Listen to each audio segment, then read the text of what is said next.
Okay, this is part 2 of the Erikson video, and I was talking about how Erikson is a stage theorist. So there are 8 stages of life, and then we all go through those. And depending on how we navigate each stage, it will affect the next stage. So I've given you reading material that's in your textbook, and it's also, I also photocopied, listen to me, so old school, um, some material on Erik Erikson and his theory, so you'd have more, and then you have my notes, and then you have me talking about it. So that should be sufficient. Okay, I already covered the bit about... Okay, so the 8 stages of Erik Erikson. I'm not going to go through this piece by piece because it takes too long, and you can read it in a couple different places. Definitely you should read the lecture notes and use those as a guide. But stage 1, I will label them here. Stage 1 is trust versus mistrust, and that goes from age 0 to around 18 months. Stage 2 is autonomy versus shame and doubt. Stage 3 is initiative versus guilt, which is age 3 to 6 years. Stage 4 is industry versus inferiority, and that's school-age kids from about 6 years old till about puberty, so roughly 12, 13 years old. Stage 5 encompasses adolescence into early adulthood, so we're talking anywhere from puberty into age 18 and 19, and then all the way into the early 20s, depending on the person. And the issues there are identity achievement versus identity confusion. Stage 6 is intimacy versus isolation, so issues about relationships.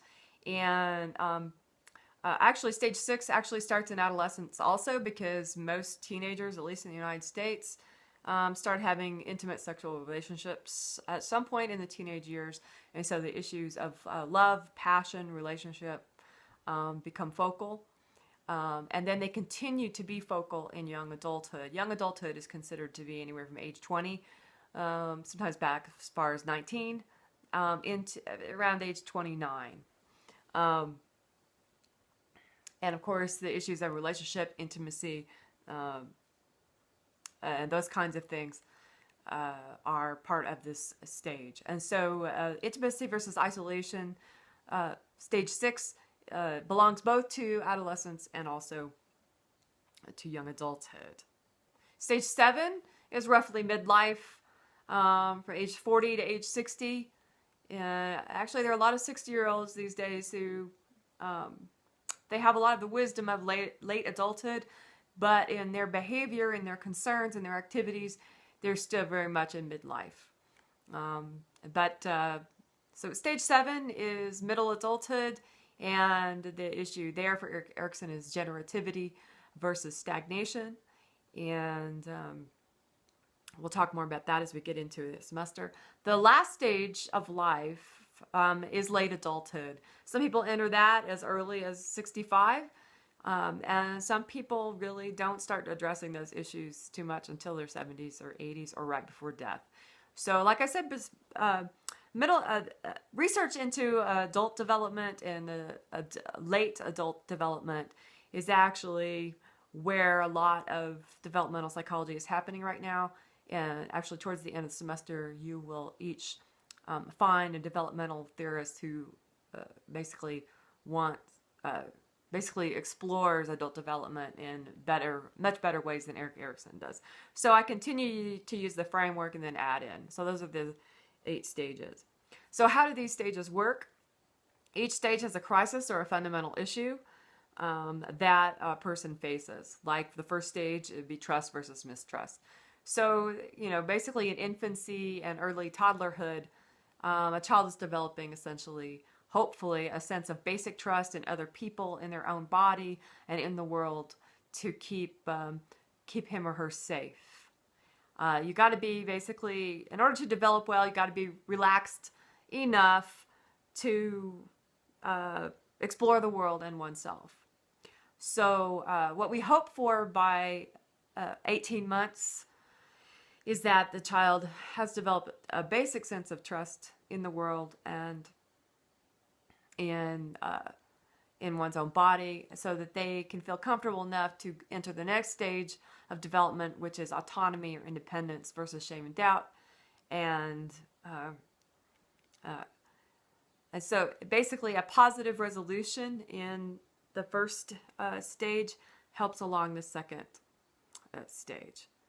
So we're talking basic trust here. We're not talking about complete trust or anything like that, because I'm talking about infants and toddlers. So essentially their sense of basic trust is going to be something along the lines of feeling comfortable enough in the body and being able to predict, that mommy and daddy or whoever the caregivers are going to take care of them.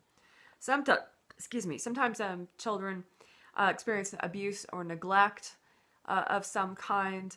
That's often not intentional. Most of the time when that happens, it's due to parents not knowing any better. And a child can develop mistrust instead. And so a favorable outcome would be trust. A less favorable one is too much mistrust. In life, we don't want our children, actually, whatever age, to trust completely all the time.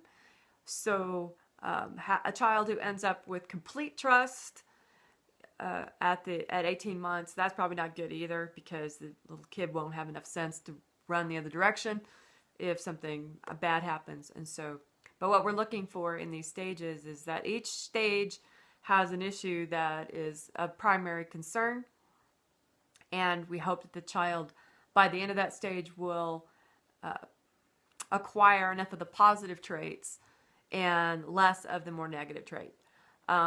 If you've ever been in a situation, even as an adult or older child, where you felt very mistrustful, that probably wasn't a very comfortable state to be in. So if you imagine going through infancy and feeling like you can't trust your parents or the environment to keep you safe, you're going to have more anxiety, more tension in the body, and life's going to be just generally more uncomfortable. And that can set the stage for some problems down the line in a person's development.